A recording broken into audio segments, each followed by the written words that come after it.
Hi, and welcome to part 1 of the Fall 2011 Survey Results Webcast. The Washington, Saratoga, Warren, Hamilton, Essex, BOCES network team designed surveys to be answered by teachers and administrators throughout the region in the fall of 2011. Data from these surveys will serve as a baseline measure of the region's capacity and efficacy in carrying out the 3 state-defined deliverables for the 2011-12 school year. Those deliverables are the implementation of the Common Core standards, data-driven instruction, and evidence-based evaluation. Each survey asked a variety of questions associated with each deliverable area. In most cases, the following slides reflect summarized data from both sets of surveys. Where noted, data shown may only reflect administrative responses. The WSWHE network team will send subsequent surveys to teachers and administrators at the end of the year to capture the progress and growth made in each of the outlined areas of work. This slide gives a quick glimpse at the respondents and where the information found on the remaining slides stems from. It's important to note that this data only reflects responses from about half of the component districts found within the WSWHE BOCES.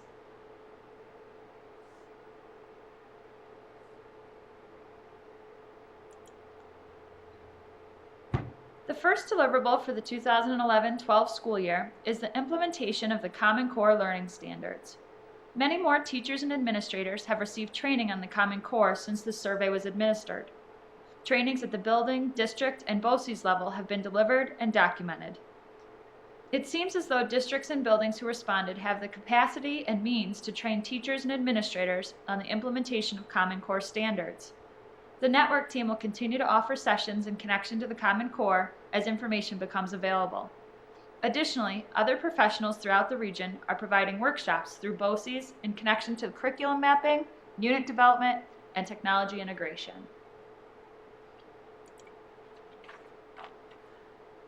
Most teachers who responded, about 70%, had at least a beginning understanding of the shifts in ELA and literacy. Interesting to note, however, that about 30% of respondents either had no understanding or did not think that these shifts were relevant to their content area. The network team is continuing to build awareness within the region that the shifts and literacy standards are applicable in all classrooms, regardless of content area or grade level. The distinction has been, and will continue to be made, between the K-12 ELA standards, meant for the ELA classroom, and the literacy standards for history, social studies, science, and other technical subjects, which are meant for all other classrooms. Similar to teachers, most administrators who responded, about 75%, seem to have at least a beginning understanding of the shifts within ELA and literacy. Again, the network team is continuing to build awareness of the shifts and how they work at every level of schooling and within all classrooms.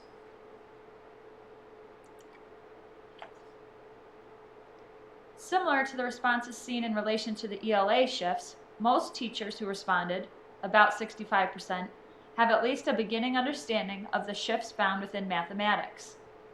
As noted by the green, it's expected that a larger percentage of respondents would say the mathematical shifts do not apply to them.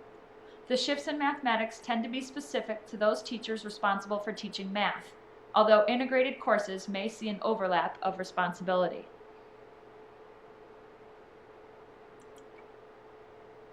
Administrative responses again are similar to the teacher responses. Most, about 80%, have at least a beginning understanding of the shifts in mathematics. The network team continues to share information with the administrators and teachers from around the region regarding these shifts in instruction and curriculum.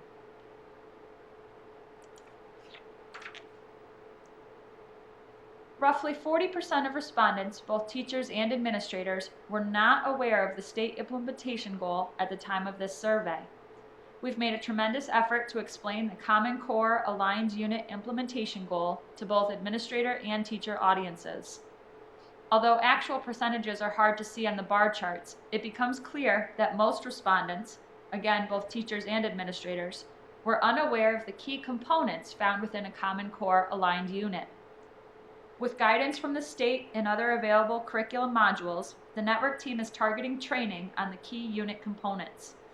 This is an area that will require ongoing training and is applicable to all teachers and administrators. It was encouraging to see that curriculum documents at all levels are in the process of being revised to reflect the Common Core learning standards in ELA and math. Please note that this question did not take into consideration the integration of literacy across content areas. It is important, however, that other content area documents are also updated to reflect these standards.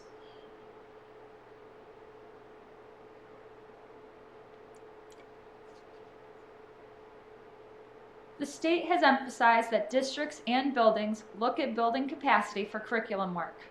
The responses here reflect a great effort on part of our districts and buildings to do this within house. The network team has and will continue to provide guidance through means of workshops, templates, protocols, samples, etc.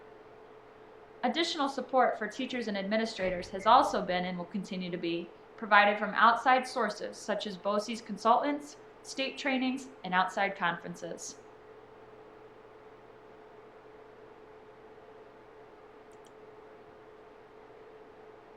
Not only has the training of staff on the Common Core standards been noted as important, but it's imperative that districts and buildings make sure that the standards are seen at the classroom level, evident in the creation of daily classroom instruction and learning activities. These responses illustrate how districts plan on using a variety of methods to ensure that the standards are being implemented in every classroom.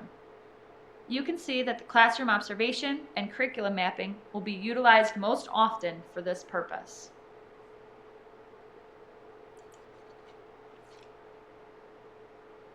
Administrators report that classroom observations and post-observation conferences are where they will most likely examine student work in connection to the Common Core standards. The network team will continue to share information with the field as to what the rigor and relevance of student work might look like through student exemplars, sample test items, and curriculum development material. When student work does not match the desired rigor and/or relevance, districts have a variety of supports in place to support students, including but not limited to small group instruction within the classroom and regular progress monitoring.